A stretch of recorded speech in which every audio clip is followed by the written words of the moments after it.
3 months after Ji-Hoon killed his own lieutenant to save her, Aaliyah Brooks thought the worst was behind them. She was wrong. The package arrived at midnight, surveillance photos of her crossing Columbia's campus, entering her favorite coffee shop, laughing with classmates who had no idea she'd once been tied to a chair and marked for death. The message was simple. I saw Your everything. father's debts don't die with him. Come home or she pays. Ji-Hoon stared at the photos with hands that hadn't trembled since he was 16, since the night he fled Seoul, with his brother's blood on his clothes and his father's curse ringing in his ears. He'd built an empire in New York to escape his legacy. Now, that legacy had found his only weakness. Aaliyah stood in the doorway, reading his face. Who sent this? My family. My family. 2 words that tasted like poison. We're going to Seoul.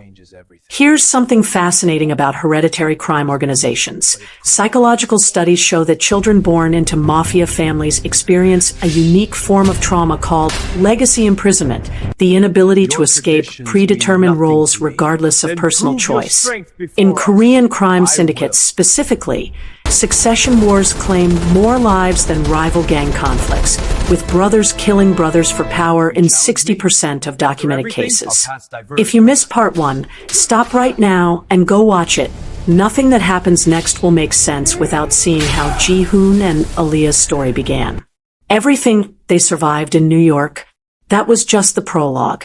What's waiting in Seoul will test whether their love can survive blood, legacy, and a family that views mercy as weakness. You're here because you're addicted to morally complex anti-heroes, women who refuse to be protected when they can fight instead, and romances where every kiss could be the last. Hit that subscribe button, because this story goes deeper, darker, and more dangerous than anything you've seen. We're talking succession wars, family betrayals, and a villain who's been pulling strings since before part 1 even began. Smash that like button and drop a comment. Where in the world are you watching from right now? And what's your situation? Sneaking this during work? Binge watching at 2 a.m. when you should be sleeping? Escaping reality on your commute? I need to know where my story addicts are hiding. Drop your location and tell me what you're supposed to be doing instead. Let's properly jump into the story. 3 months. That's how long Aaliyah and Ji-Hoon had been living in what she privately called the after. After the betrayal. After the rescue. After watching him choose her over every instinct that screamed trust was a weapon. Aaliyah sat in the Columbia University library, her laptop open to a criminology lecture she'd rewound 3 times without absorbing a single word. Her mind kept drifting to the penthouse, to Ji-Hoon's face when she told him she was going back to school part-time. I need this, she'd said. I need something that's mine. He'd nodded, hadn't argued. That should have been her first warning. The email notification pinged. Financial aid office. Your tuition balance is $0. Aaliyah's blood went cold. She pulled up her student account.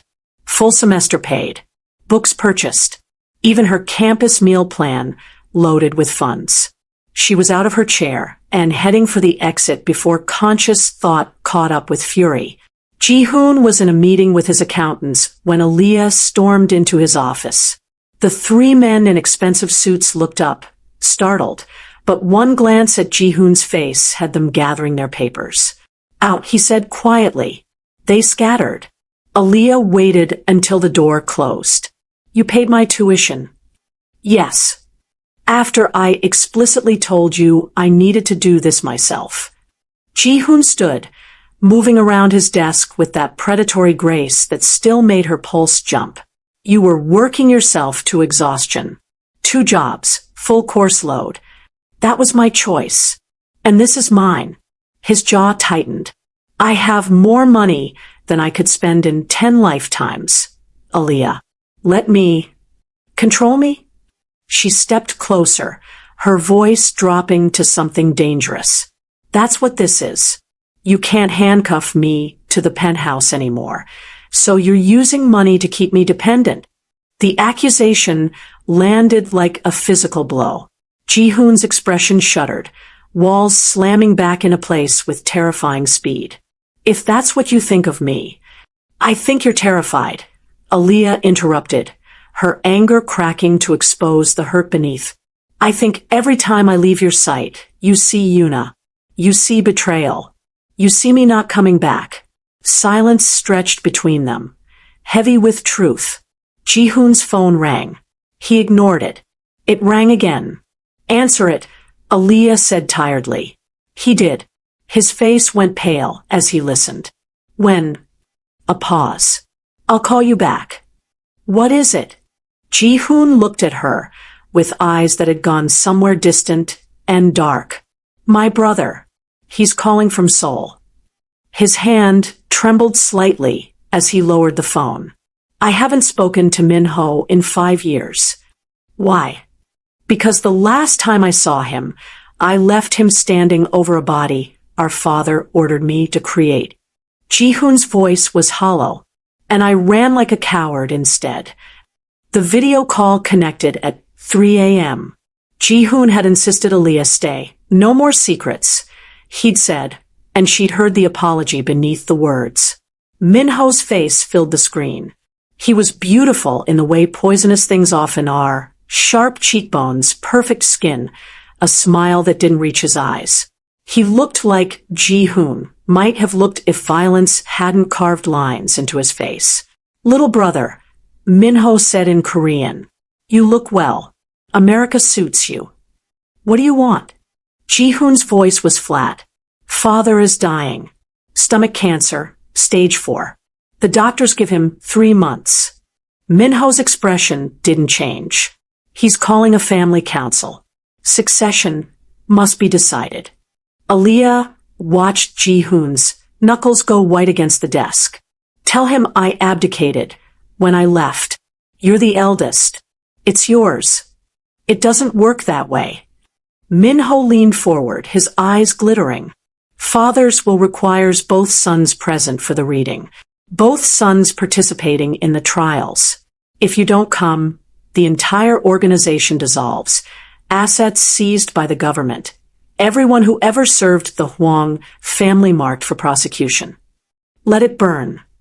Even if it means 17 years of loyal men going to prison, their families destroyed. Min-ho's smile widened. You always were sentimental, Ji-Hoon. It's why you ran, why you couldn't pull the trigger on Kim Jae-sung that night. Ji-Hoon flinched. Aaliyah filed the name away, another piece of his past he'd never shared. I'm not coming to Seoul. Then I'll send my regards to your housekeeper. Min-ho's eyes slid to Aaliyah, and she felt ice crawl down her spine. Pretty thing. I can see why Park thought she'd be your weakness. He was right about that, at least. The screen went dark. Ji-Hoon sat motionless, his breathing carefully controlled. When he finally spoke, his voice was barely above a whisper. He knows about you, which means everyone in Seoul knows. How? Park. Ji-Hoon's hands clenched into fists. Before I killed him, he must have sent reports. Insurance, probably. Or loyalty to the family I abandoned. He looked at her, and Aaliyah saw something she'd never seen in his eyes before. Fear. They'll use you against me, Aaliyah. My father. Min-ho, the entire council. They'll see you as the perfect leverage to bring me to heel. Then we don't go. If I don't go, they'll come here. He stood, pacing like a caged animal. You don't understand what they're capable of. My father once burned down an entire apartment building to kill one accountant who'd stolen from him. 23 people died. He slept like a baby that night. Aaliyah stood too, catching his face between her hands, forcing him to look at her. Then we go together. We face them together. Aaliyah, you don't get to protect me by shutting me out. Not anymore. Her voice was steel-wrapped in silk. We're in this together, or we're not in it at all. Choose. Ji-Hoon stared at her for a long moment. Then he kissed her, desperate, claiming, terrified. When he pulled back, his decision was written in every line of his face. We leave for Seoul in 3 days. And God forgive me for bringing you into that hell. If you have been enjoying this story so far, kindly subscribe and hit the notification bell to ensure you're part of the inner circle for every new release. The screen might go black, but the legend continues. Don't miss the next epic story. The box arrived during breakfast, delivered by a courier who refused to make eye contact with Ji-Hoon's security team. Chin opened it first, protocol since Park's betrayal, and his face went ashen. "Boss," he said quietly, "you need to see this." Inside were photographs. Dozens of them. Aaliyah leaving Columbia's Butler Library at 4:47 p.m., backpack slung over one shoulder. Aaliyah at the corner coffee shop on Amsterdam Avenue, laughing at something the barista said. Aaliyah walking through Riverside Park with her study group, completely unaware of the lens tracking her every movement. Each photo was time-stamped, dated. Professional surveillance, the kind that costs serious money. Ji-Hoon's hand shook as he picked up the note underneath, written in Korean on expensive cardstock. "Your father's debts don't die with him. The trials begin in 7 days. Come home, or she pays the price you refused." "What does it say?" Aaliyah asked, her voice steady despite the fear Ji-Hoon could see creeping into her eyes. He translated, watching her process the threat. She didn't cry, didn't panic, just nodded slowly, like she'd been expecting this. "Chin," Ji-Hoon said, his voice dangerously calm. "How did Park communicate with Seoul?" "Encrypted channels, mostly. But I found something when I was cleaning out his office." Chin pulled out his phone, navigating to a folder. "Detailed reports. He'd been sending updates on you for months. Your routines, your business dealings, he hesitated. Your relationship with Ms. Brooks. Everything." Ji-Hoon felt something cold and dark unfurl in his chest. "When did the report stop?" "The night before you killed him." "But boss, he'd set up an automated system. If he didn't check in every 72 hours, everything dumped to a server in Seoul. So, they know everything. It wasn't a question. Everything," Chin confirmed, "including what happened with Yuna." The name landed like a bomb. Aaliyah's eyes widened slightly. Ji-Hoon had told her about Yuna's betrayal, but not everything. Not the warehouse in Busan. Not what he'd done to make sure she never betrayed anyone again. Ji-Hoon picked up one of the photos. Aaliyah smiling, alive, vulnerable. "These were taken yesterday. They're showing me how easy it would be." "Then we go," Aaliyah said quietly. "We go to Seoul, we finish this, and we come home." "There's no coming home from Seoul." Ji-Hoon's voice was hollow. "Not for me. That place, it changes you back into what you were. What I was. Then I'll remind you who you are now." She took his hand, forcing him to look at her. "We face this together, or we spend the rest of our lives waiting for the next package. The next threat. Choose." Ji-Hoon stared at their joined hands, her brown skin against his scarred knuckles. "If we do this, you follow my lead. No arguments. No heroics. In Seoul, I'm not the man you know. I can't be." "I know."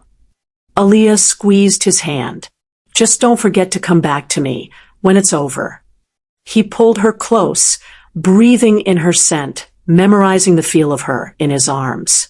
Because he knew what she didn't, that the boy who'd left Seoul 17 years ago hadn't survived, and the man who'd return might not either.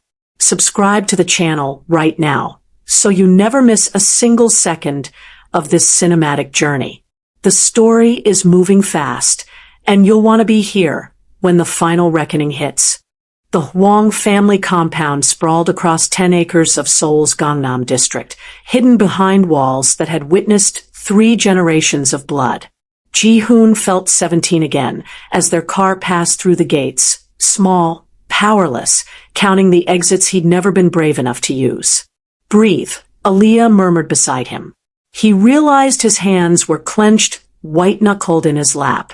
He forced them to relax. Minho waited at the main house entrance, looking like he'd stepped from a magazine spread, tailored suit, perfect hair, a smile that had always been more weapon than welcome. Little brother. Min-ho descended the steps. 5 years. You look American. Min-ho. Ji-Hoon didn't bow, didn't smile. Where's father? Eager to see the man who condemned you to death. Min-ho's eyes slid to Aaliyah, assessing. You must be the housekeeper. How delightfully democratic of you, Ji-Hoon. Falling for the help. Watch your mouth, Ji-Hoon said quietly. Or what? You'll run away again. Min-ho gestured them inside. Father's waiting. Try not to disappoint him more than you already have. The house was a museum of expensive taste and emotional bankruptcy. Gold fixtures, Italian marble, Korean antiques worth millions. And everywhere, portraits of Hwang men who'd built the empire on bodies and broken promises. They found Hwang Dae-young in the formal sitting room, propped in a wheelchair, his body ravaged by illness but his eyes still predator-sharp. A young man in glasses stood beside him, his assistant, who held a tablet like a priest with scripture. The old man's gaze fixed on Ji-Hoon. He didn't speak, just stared. He can't talk anymore, Min-ho said casually. The stroke took that. But his mind's sharp as ever. Isn't it, father? Dae-young tapped the assistant's tablet once. The young man's voice filled the room, reading the typed words. You came. I didn't think you had the spine. You threatened an innocent woman, Ji-Hoon said. That's low, even for you. 2 taps. There are no innocent women in your bed. Only liabilities I can exploit. Aaliyah's jaw tightened, but she stayed quiet. The will, Min-ho said, producing a leather folder. Father had it amended last month. Very specific terms. He opened it, reading aloud. Both sons must compete in 3 trials to prove worthiness for succession. Business acumen, loyalty, and strength. The family council will judge. The winner inherits everything. And the loser? Ji-Hoon asked. Min-ho smiled. Lives with the shame of inadequacy. Unless, of course, they prove problematic. 3 taps on the tablet. You will compete. Or I dissolve the organization. 17 years of loyal men go to prison. Their families starve. Every person who ever served the Hwang name becomes prey for our enemies. Coercion, Aaliyah said quietly. That's all you people know. Dae-young's eyes shifted to her. 5 taps, deliberate and slow. Coercion implies I'm bluffing, girl. I assure you, I am not. A door opened. A woman entered, elegant, beautiful, moving with the practiced grace of someone who'd learned to be invisible while standing in plain sight. Her traditional hanbok was museum quality, her makeup perfect, her smile completely empty. Ah, Min-ho said. My wife. Seo-yun, meet my brother and his companion. Seo-yun bowed gracefully. When she straightened, her eyes met Aaliyah's, and something passed between them. Recognition of a shared experience, perhaps, of being women in rooms full of dangerous men. Welcome, Seo-yun said softly. I've prepared your quarters. I hope you'll be comfortable. Comfortable. Ji-Hoon laughed bitterly. In this house, that's not possible. The first trial is tomorrow, Min-ho announced. Business negotiations with our Yakuza partners. Father wants to see if you've gone soft in America. His smile sharpened. I suspect you have. Dae-young tapped his tablet one final time. Dismissed. Both of you. Seo-yun will show you to your room. As they followed Seo-yun through marble corridors, Aaliyah whispered, He can't even speak, but I've never felt more threatened. That's because power doesn't need a voice, Ji-Hoon murmured back. It just needs consequences. And in the Hwang family compound, consequences were the only language anyone spoke fluently. The conference room overlooked Seoul's glittering skyline, but the real power sat around the mahogany table. Representatives from the Yamamoto Gumi, one of Japan's largest Yakuza syndicates, had flown in for negotiations over shipping routes through Busan port.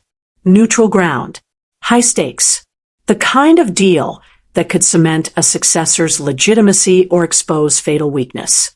Ji-Hoon sat across from three men in expensive suits, his posture relaxed, his mind cataloging exits and weapons. Min-ho sat beside him, playing the gracious host, pouring premium sake like they were old friends instead of predators circling territory. Gentlemen, Min-ho began in perfect Japanese. My father appreciates your patience during this transition. The terms remain as discussed, 40% of container traffic. Your routes protected, our enforcement guaranteed. The lead negotiator, a man in his 50s with cold eyes, smiled politely. And if your brother disagrees? We've heard he prefers softer approaches in America. Ji-Hoon met his gaze steadily. I prefer approaches that don't start wars we can't finish. But I'm happy to finish wars other people start. Diplomatic, the man said. Then his smile vanished. My name is Tanaka Kenji. Perhaps that means something to you. The room went silent. Ji-Hoon's blood turned to ice. Tanaka, Yuna's family name before she'd taken his in their engagement. This wasn't a negotiator. This was Yuna's older brother. I see you remember, Kenji said quietly. My sister. Yuna. You were going to marry her. I believe. Min-ho leaned forward, interested. I didn't realize you had history, brother. We don't, Ji-Hoon said flatly. No. Kenji pulled out his phone, sliding it across the table. A photograph filled the screen. Yuna's body, what was left of it, in a warehouse in Busan. This is what remains of my sister after your history with her. Aaliyah stood frozen in the doorway where she'd been waiting, her face draining of color. Ji-Hoon had told her Yuna was dead. He'd never told her how. She betrayed me, Ji-Hoon said, his voice empty. Sold intelligence that got 17 of my men killed. I did what was necessary. Necessary. Kenji's hand trembled slightly as he pocketed his phone. She was 23 years old, coerced by the Chong Syndicate, threatened with our mother's life. And you tortured her for 3 days before finally granting her the mercy of death. Aaliyah made a small sound, something between a gasp and a sob. Here's my offer, Kenji continued, his voice like silk over steel. Forfeit this trial. Forfeit your claim to the Hwang Empire. Or I expose everything. The warehouse, the torture, the fact that the great Ji-Hoon Hwang is no better than the animals he pretends to have evolved beyond. Min-ho watched the exchange with barely concealed delight. Ji-Hoon stood slowly, his hands flat on the table. You want to expose me? Do it. But the deal with the Yamamoto Gumi stands, because if it doesn't, your bosses lose $300 million in annual revenue. And they'll want to know why their negotiator prioritized personal vendetta over business. He leaned forward, his voice dropping to something dangerous. I killed your sister, Kenji. I'm not proud of it, but I won't apologize for surviving her betrayal. So take your revenge, or take the deal. Choose. The silence stretched thin enough to snap. Finally, Kenji stood, bowing slightly. The Yamamoto Gumi accepts the terms. 40%, as discussed. His eyes were dead. But this isn't over, Hwang. Not by a long shot. After they left, Min-ho clapped slowly. Brilliant. Ruthless. Father would be proud. Ji-Hoon turned to find Aaliyah gone. Ji-Hoon found Aaliyah in their quarters, sitting on the edge of the bed, staring at nothing. She didn't look up when he entered. Aaliyah. 3 days. Her voice was hollow. You tortured her for 3 days. She got 17 men killed. Good men. Men with families. So, you became the monster she betrayed you to. Aaliyah finally looked at him, and the distance in her eyes cut deeper than any knife. You looked me in the face and told me she was dead. You never said you were the one who made her scream. Would it have changed anything? I don't know. She stood abruptly, pacing. Maybe. Probably. God, Ji-Hoon, I knew you were dangerous. I knew you'd kill people. But this is who I am. He kept his voice level, controlled, even as something cracked inside his chest. This is who I was before you, and who I might have to be again to keep you safe. Don't you dare use me as justification.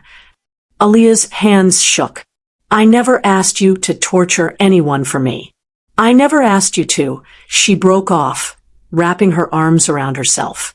A knock on the door interrupted them. Seo-Yun's voice came through, quiet and urgent. Miss Brooks, may I speak with you? Alone. Aaliyah looked at Ji-Hoon. He wanted to say no, to keep her close, to explain until she understood. But the wall behind her eyes told him she needed space he couldn't give. Go, he said quietly. I'll be in the study. Seo-Yun led Aaliyah to a private garden, checking twice to ensure they weren't followed. When she finally spoke, her carefully composed mask cracked. Min-ho will kill you both, she said without preamble. I've seen the plans. After the trials, regardless of who wins, you're both marked for elimination. Why are you telling me this? Because I'm tired of being complicit in murder. Seo-Yun's voice broke. I can help you escape. Tonight, there's a service entrance, minimal security between midnight and 2 a.m. Why would you help us? Seo-Yun pulled a small vial from her pocket. Clear liquid. Innocuous. This is ricin. Slow-acting, untraceable. I've been adding it to your father-in-law's medication for 3 weeks. Aaliyah stepped back, horrified. Min-ho doesn't know, Seo-Yun continued quickly. He thinks the cancer is progressing naturally. But I'm speeding it along because the moment that old man dies, Min-ho inherits everything, and I become disposable. A liability who knows too much. Her eyes welled with tears. I thought I could control this. Control him. But I can't. And now I'm trapped in a house with a psychopath who views murder as business strategy. Does Ji-Hoon know about the poison? No. And you can't tell him. Seo-Yun grabbed Aaliyah's hands. Please. If Ji-Hoon confronts me, Min-ho will know something's wrong. He'll accelerate his timeline. You'll both die tonight instead of next week. Aaliyah's mind raced. Save the father Ji-Hoon hated, or protect the woman offering them escape. I need to think. There's no time for thinking. Seo-Yun hissed. Midnight. Service entrance. I'll have a car waiting. It's your only chance. She left Aaliyah standing in the garden, the weight of impossible choices pressing down like stones. When Aaliyah returned to their quarters, Ji-Hoon was waiting. What did she want? He asked. Aaliyah looked at the man she loved, the man who'd tortured his fiancée, who'd killed to protect his empire, who might have to kill again before this ended. To warn me, she said carefully, about Min-ho. It wasn't a lie, but it wasn't the truth either. And in the Hwang compound, the space between those two things was where people disappeared. If you have been enjoying this story so far, kindly subscribe and hit the notification bell to ensure you're part of the inner circle for every new release. The screen might go black, but the legend continues. Don't miss the next epic story. The family council gathered in the ancestral hall at dawn. 12 men who'd built empires on blood and silence, watching two brothers compete for the right to continue the legacy. Hwang Dae-young sat at the head in his wheelchair, his assistant's tablet glowing in the dim light. The second trial, the assistant read, Loyalty, the foundation of our organization. 2 folders appeared on the table before Ji-Hoon and Min-ho. Identical leather binding, identical weight of judgment inside. Each folder contains a name. The assistant continued. A traitor who has compromised family security. You have 24 hours to eliminate the threat and provide proof. The council will judge not just success, but methodology. Ji-Hoon opened his folder with steady hands. Chen's photograph stared back at him. Detailed intelligence reports listed his supposed crimes, skimming from shipments, feeding information to the Seoul police planning to testify in exchange for immunity. All lies. Ji-Hoon knew it instantly. Chun had been nothing but loyal since the day he'd shot the Chong representative to save Aaliyah. This was a setup. He looked up to find Min-ho already smiling, his own folder closed. His brother had known. Probably orchestrated it. "Is there a problem, little brother?" Min-ho asked pleasantly. Ji-Hoon's jaw tightened. No problem. But his mind raced. If he refused to kill Chun, he failed the trial. And Aaliyah remained trapped in Seoul, marked for elimination. But if he killed an innocent man to protect her, he'd become exactly what his father had wanted him to be 17 years ago. 20 hours later, Ji-Hoon stood in an abandoned factory on Seoul's outskirts. Chun knelt before him, hands bound, face bruised from Min-ho's men who delivered him. No blindfold. Chun wanted to see death coming. "Do it," Chun said quietly. "I understand. You have to protect her. You're not a traitor." Ji-Hoon's gun felt heavy in his hand. "Doesn't matter what I am. Matters what they say I am." Chun managed a bloody smile. "It's been an honor, boss." Ji-Hoon raised the gun. His hand didn't shake. Years of violence had trained that weakness out of him. Then he lowered it. "No, boss. I said no." Ji-Hoon cut Chen's bindings with a knife. "Min-ho set this up. Probably has cameras watching right now, waiting for me to put a bullet in you, so he can show the council I'm still the obedient killer they remember. Then you fail the trial. Then I fail the trial." Ji-Hoon helped Chun to his feet. "There's a safe house in Itaewon. Get there. Stay hidden until this is over. What about you? I'm going to expose Min-ho for the manipulative psychopath he is, and pray the council has enough honor left to care." The council reconvened at midnight. Min-ho arrived first, presenting a phone with video evidence. A young accountant bleeding out in an alley, Min-ho's face never visible, but his voice clear on the recording. "Traitors must be purged," Min-ho said solemnly, "no matter how distasteful the work." Then Ji-Hoon entered. Alone. Empty-handed. "Where is your proof?" one council member demanded. "I have none." Because Chun wasn't a traitor. Ji-Hoon pulled out his own phone, playing surveillance footage he'd obtained from a contact in the Seoul police. This shows Min-ho's men planting evidence in Chen's apartment 3 days ago. Chun was loyal. This trial was a setup to force me to murder an innocent man. The room erupted. Council members shouting, Min-ho's face going dark with rage. "Liar." Min-ho slammed the table. "You failed because you went soft in America. Don't blame me for your—" Hwang Dae-young's fist hit the wheelchair armrest once. Hard. Everyone fell silent. The old man's eyes had gone wide, his mouth working soundlessly. His assistant leaned in, concerned, then stepped back, face pale. "Call a doctor," the assistant whispered. Dae-young's body went rigid. His left side collapsed inward like a puppet with cut strings. The tablet slipped from his lap and shattered on the marble floor.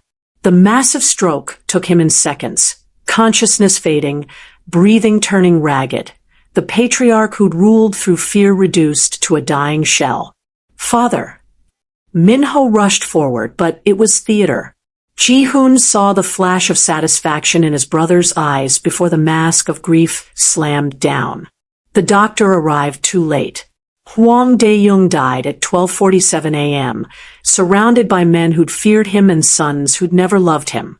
And in the chaos that followed, council members arguing, Lawyers being summoned, Min-ho orchestrating his grief. No one noticed Aaliyah slip from the shadows where she'd been watching. She'd seen everything, including the moment Seo-yun's face had gone white with panic as the old man seized. The ricin had worked faster than expected, and now there was no will, no completed trials, and two brothers standing over their father's corpse with half the family council supporting each one. Seoul was about to burn. The Hwang compound fractured along invisible fault lines that had existed for decades. By dawn, 6 council members had declared for Min-ho, the traditionalists who valued ruthlessness over reform. 5 backed Ji-Hoon, younger members who'd watched him build an American empire without the sadistic excess that had defined their father's generation. 1 council member remained neutral, terrified of choosing wrong. "We need to leave," Chun urged, having returned from the safe house when news of Dae-young's death spread. "Tonight, before this turns into open warfare." Ji-Hoon stood at the window of their quarters, watching Min-ho's supporters fortify the East Wing. "They'll hunt us. You know that. The moment we run, Min-ho claims victory by default and sends teams to finish what Park started. Then we fight," Aaliyah said quietly from the doorway. Both men turned to look at her. She'd been silent since the trial, wrestling with what she'd witnessed: Ji-Hoon's refusal to kill Chun, the old man's convenient death, Seo-yun's terrified face. "We can't fight half the Hwang organization," Ji-Hoon said. "We'd lose. Not if we expose what Min-ho really is." Aaliyah moved into the room, her mind working through scenarios like the criminology student she'd been before this nightmare began. He killed Seo-yun's predecessor, the first wife no one talks about. I heard the housekeepers whispering. She fell from a balcony 6 months after giving Min-ho access to her father's shipping company. Ji-Hoon's eyes narrowed. "You're sure?" "The housekeepers remember. They're terrified of him." Aaliyah pulled out her phone, showing notes she'd been compiling. "And there's more. Financial irregularities, missing shipments, bribes paid to officials without council approval. Min-ho's been building his own power base for years, siphoning family resources." The door exploded inward. 4 of Min-ho's men flooded the room, weapons drawn. Chun went for his gun, but took a rifle but to the temple, dropping hard. Ji-Hoon stepped in front of Aaliyah, hands raised. "Whatever Min-ho's paying you, I'll double it." "Min-ho's not paying us," the lead enforcer said. "He owns us. Has our families locked in safe houses until this is resolved." He gestured with his weapon. "You, come with us. The woman stays here." "Like hell," Ji-Hoon started. The enforcer shot him. Not to kill. The bullet punched through Ji-Hoon's shoulder, spinning him around and dropping him to his knees. Aaliyah screamed, lunging for him, but 2 men grabbed her arms. "Boss wants insurance," the enforcer explained, pressing a cloth over Aaliyah's face.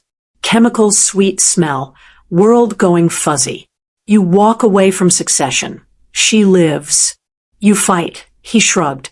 "Well, you've seen what happens to people who fight." Aaliyah's last conscious image was Ji-Hoon on the floor, blood spreading across the carpet, reaching for her with his good arm while Chun lay motionless beside him. Then darkness swallowed everything. She woke in a windowless room, concrete walls, single light bulb swinging overhead. Her wrists were zip-tied to a metal chair. Her head pounded from whatever they'd used to knock her out. The door opened. Min-ho entered alone, looking relaxed, almost cheerful. "Aaliyah. May I call you Aaliyah?" He pulled up a chair, sitting backwards on it like they were old friends. "Ji-Hoon has until noon to publicly withdraw from succession. The council is gathering for the announcement. If he cooperates, I'll release you at the airport with enough money to disappear and forget you ever met my family. And if he doesn't cooperate..." Min-ho's smile widened. "Then I send him pieces of you until he does. Starting with fingers, probably. I'm told the psychological impact of finger removal is particularly effective." Aaliyah's heart hammered, but she kept her voice steady. You're going to kill us anyway. Why would he believe you? Because hope is a powerful drug. And Ji-Hoon is an addict when it comes to you. Min-ho stood, brushing imaginary dust from his suit. I'll check back in an hour. Try not to panic. It makes the breathing harder. He left her in the dark. But Min-ho had made a critical error. He'd underestimated what 2 years of Columbia's criminology program had taught Aaliyah about restraints, escape routes, and the fact that zip ties could be broken if you knew the right angle and had enough adrenaline. She looked up at the light fixture, at the exposed pipes running along the ceiling, at the ventilation, grate partially hidden in shadow, and she began to plan. Because Ji-Hoon had taught her something Min-ho would never understand. Survivors don't wait for rescue. They rescue themselves. Smash that subscribe button and let us know in the comments who you are rooting for. Your support keeps these epic tales coming. So subscribe and join our community of today. Aaliyah's escape took 40 minutes of controlled panic and borrowed criminology theory. The zip ties snapped against the chair leg at the correct angle, just like her professor had demonstrated. The ventilation grate came loose with enough leverage. The ductwork led to a maintenance corridor, which led to a service exit. She emerged in an alley 3 blocks from the compound, bleeding from a gash on her arm, limping from a twisted ankle, but free. Chen's safe house in Itaewon was exactly where Ji-Hoon had said it would be. She nearly collapsed when she saw him, shoulder bandaged, face gray with blood loss, planning something terrible on a table covered with weapons and maps. Aaliyah. He crushed her against him with his good arm, breathing her in like oxygen. How did you? Later. She pulled back, seeing the arsenal he'd assembled. What is this? War. Ji-Hoon's voice was flat, empty. Min-ho took you. He crossed the only line that matters. So I'm going to kill him and everyone who stands with him. Ji-Hoon. I have teams mobilizing from New York. The council members who support me are ready to move. We hit the compound at dawn, eliminate Min-ho's supporters, and end this. His eyes were dead. I should have done this years ago. If you do this, you become him. Aaliyah grabbed his face, forcing him to look at her. You become your father. You become everything you ran from. Is that what you want? I want you safe. I am safe. I escaped. She gestured at the weapons. This isn't about safety. This is about revenge. About proving you're the stronger monster. Ji-Hoon pulled away, pacing. You don't understand. I understand perfectly. You're terrified that if you don't control everything, you'll lose everything. But Ji-Hoon, if you massacre your way to power and soul, you'll lose the only thing that actually matters. Her voice broke. You'll lose yourself. And you'll lose me. The words landed like bullets. What are you saying? He whispered. I'm saying if you go through with this war, we're done. I won't love a man who chooses violence when he has other options. Aaliyah's hands shook. Walk away. Forfeit to Min-ho. Let him have this poisoned empire. And we build something clean somewhere else. He'll hunt us. Maybe. Probably. But we'll face that together, without the weight of genocide on our souls. She stepped closer. Choose Ji-Hoon. Power or redemption. Your father's legacy or our future. Silence stretched between them like a chasm. Finally, Ji-Hoon pulled out his phone and made a call. Cancel the operation. Stand down. All teams. He paused. I'm withdrawing from Succession. When he hung up, Aaliyah was crying. We leave tonight, he said quietly, and we pray Min-ho keeps his word. But the look in his eyes said he knew better. The public announcement happened at noon in the ancestral hall. Ji-Hoon stood before the council, his arm in a sling, and spoke the words that should have ended it. I formally withdraw from Succession. Min-ho is the rightful heir to the Hwang Empire. I claim no territory, no resources, no authority. I only ask for safe passage out of Korea for myself and Aaliyah Brooks. Minho's smile was magnanimous. Granted, you have 48 hours. They were packing when Chun burst into the room, his phone shaking in his hand. Boss, you need to see this. The video showed Minho in his private office, speaking to someone off camera. Timestamp, 3 hours ago. Let them leave Korea. I've already arranged for the plane to malfunction over the Pacific. Mechanical failure, tragic accident, no survivors. Minho's voice was casual.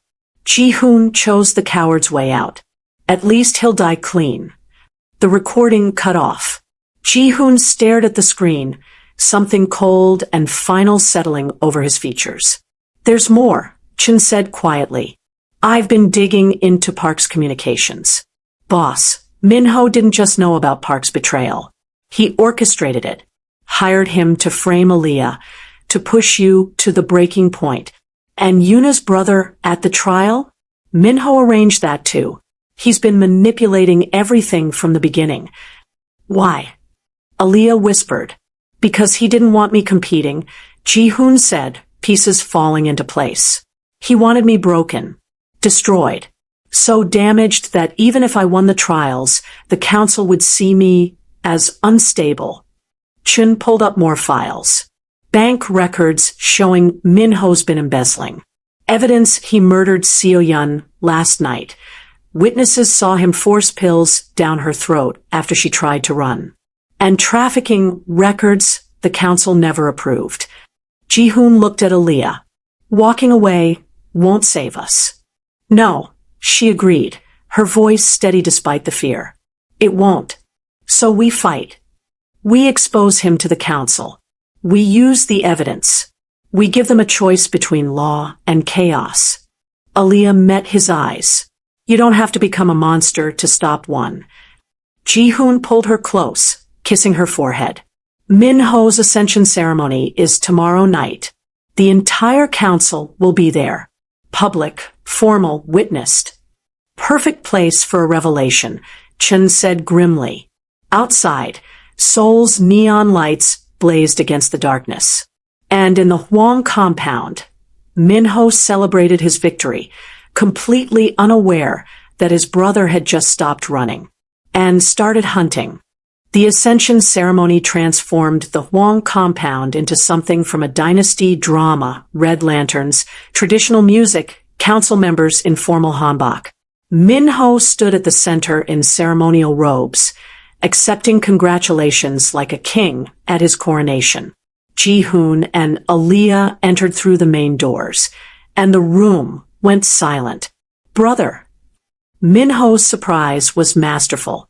I didn't expect you to attend. How gracious. I wouldn't miss it. Ji-Hoon moved to the center of the room, Chun following with a laptop. Before the final blessing, I have evidence the council needs to see. Evidence? One of the elder council members frowned. Of what? Of why Minho is unfit to lead. Ji-Hoon nodded to Chun, who connected the laptop to the projection screen. Bank records appeared. Offshore accounts. Money flowing out of family operations into Minho's private holdings. 3 million over 2 years. Embezzlement, Ji-Hoon said flatly. Hidden from the council. Used to fund personal projects and bribe officials without approval. Minho's smile never wavered. Accounting errors. Easily explained. Murder. Ji-Hoon clicked to the next file. Security footage from the compound showed Minho entering Seo-yeon's room at 2 a.m., leaving 20 minutes later. The timestamp matched her death. Your wife tried to run. You killed her to protect your secrets. Murmurs rippled through the council. She was suicidal, Minho said smoothly. Everyone knew she was unstable. And Park. Ji-Hoon's voice cut like ice. You hired him. Ordered him to frame Aaliyah, to push me to the breaking point. You orchestrated everything. The phone, the surveillance. even Yuna's brother at the trial. The evidence flashed across the screen. Encrypted messages between Minho and Park, payment records, detailed instructions on how to manipulate Ji-Hoon's trauma. The council erupted, voices shouting, members standing, the careful order of the ceremony dissolving into chaos.